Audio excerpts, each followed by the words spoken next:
TikTok করতে ডেকে এনে এক তরুণীকে বাসার মধ্যে আটকে রেখে দীর্ঘদিন যাবৎ ওই সমস্ত কাজ করছিল কয়েকজন যুবক মিলে। দর্শক শ্রোতা, তারপর পুরো ঘটনাটি জানাজানি হয়ে যায়। এলাকার মেম্বারের ছেলে ঘটনাস্থলে এসে সেই ছেলেগুলাকে আটকায় এবং আটকে সেই ছেলেগুলার কাপড় চোপড় খুলে ভিডিও করে তাদের কাছ থেকে বিপুল পরিমাণের টাকা দাবি করে ওই মেম্বারের ছেলে।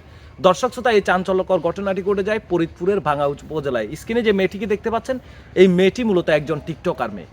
এই মেয়েটিকে আকরাম নামের এক ছেলে আরও কয়েকজন মিলে তারাও টিকটক ভিডিও বানায়, মেয়েটির সাথে চুক্তি করে যে আমরা তোমাকে নিয়ে টিকটক ভিডিও তৈরি করব।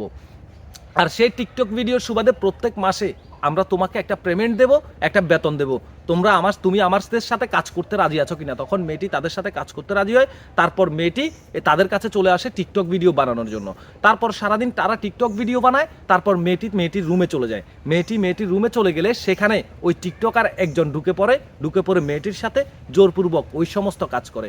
ওই সমস্ত কাজ করার পরবর্তীতে মেয়েটি তাকে বলে, আমি এখানে টিকটক ভিডিও তৈরি করতে আসছি, এই সমস্ত কাজ করার জন্য আসিনি, আপনি আমার সাথে এগুলো কেন করলেন।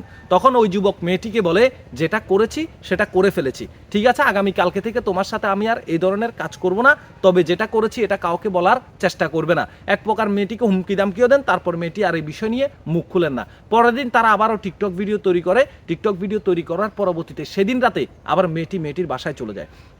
মেয়েটির রুমের মধ্যে তার পরবর্তীতে ওই টিকটকার সবাই মিলে ঢুকে তারপর তারা সবাই মিলে মেয়েটির সাথে একাধিকবার ওই সমস্ত কাজ করে সারা রাত কাজ করার পরবর্তীতে এই বিষয়টি পরের দিন এলাকার মেম্বারের ছেলে জানতে পারার পরবর্তীতে ওই মেম্বারের ছেলে তার লোকজন নিয়ে দলবল নিয়ে সেই বাসায় চলে যায়। বাসায় যাওয়ার পরবর্তীতে রুমের মধ্যে সেই টিকটকার ছেলেগুলোকে এবং এই মেয়েটিকে আটকানোর পরবর্তীতে তাদেরকে জিজ্ঞাসাবাদ করে, এই সমস্ত কাজ কেন করেছো।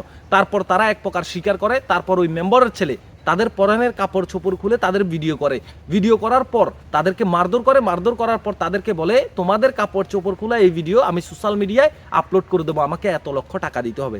তারপর তারা বলে, আমরা এত টাকা কোথায় পাবো। দর্শক শ্রোতা, ওই মেম্বারের ছেলে তারপর তাদের কাছ থেকে তাদের mobile phone, money bag, TikTok video বানার সকল সরঞ্জাম তাদের কাছ থেকে নিয়ে যাওয়ার পরবর্তীতে ওই টিকটকার ছেলেগুলো এই মেয়েটিকে বলে, তুমি থানায় গিয়ে দ্রুত এই ব্যাপারে অভিযোগ করো। তখন ওই মেয়েটি ওই আকরামের কথা শুনে থানায় গিয়ে অভিযোগ করে যে আকরাম নামের এক ছেলে এবং আরও কয়েকজন মিলে আমাকে টিকটক ভিডিও বানানোর জন্য নিয়ে আসার পর দিনের বেলা টিকটক ভিডিও বানালে রাতের বেলা আমার সাথে জোরপূর্বক 2 দিন থেকে 3 দিন আমার সাথে ওই সমস্ত কাজ করে, তারা আমার ইজ্জত হরণ করে। তারপর ওই এলাকার মেম্বারের ছেলে সেখানে আসার পরবর্তীতে আমাদের সবাইকে আটকানোর পরবর্তীতে আমাদের কাছ থেকে আমাদের মোবাইল ফোন, আমাদের টিকটক ভিডিও বানানোর সরঞ্জাম সবকিছু নিয়ে যায় এবং আমাদের কাপড় চোপড় খুলে আমাদের ভিডিও করে সেটা সোশ্যাল মিডিয়ায় ছেড়ে দেওয়ার ভয় দেখায়। তারপর পুলিশ মেয়েটির কথা শুনে ঘটনাস্থলে যাওয়ার পরবর্তীতে ওই টিকটকারদেরকে গ্রেপ্তার করে এবং ওই মেম্বারের ছেলেকে তারা খুঁজতে থাকে। দর্শক শ্রোতা, তারপর তাদেরকে থানায় নিয়ে এসে জিজ্ঞাসাবাদ করলে ওই টিকটকার ছেলেগুলো নিজের মুখে স্বীকার করে যে হ্যাঁ, ওই মেয়েটির সাথে তারা এই সমস্ত কাজ করেছে। দর্শক শ্রোতা, চিন্তা করে দেখেন বর্তমান পরিস্থিতিতে আপনি কোথায় যাবেন, কি করবেন। মেয়েটি আসছে টিকটক ভিডিও বানানোর জন্য। তো আমাদের বর্তমান সমাজের মেয়েদের উদ্দেশ্যে বলতে চাই, টিকটক ভিডিও বানানোর জন্য অপরিচিত মানুষ, অচেনা মানুষের সাথে চলে যাবেন ভিডিও তৈরি করার জন্য কিছু টাকার বিনিময়ে। সেই মানুষটা আপনার সাথে কি কাজ করতে পারে সেটা একবার চিন্তা করা উচিত।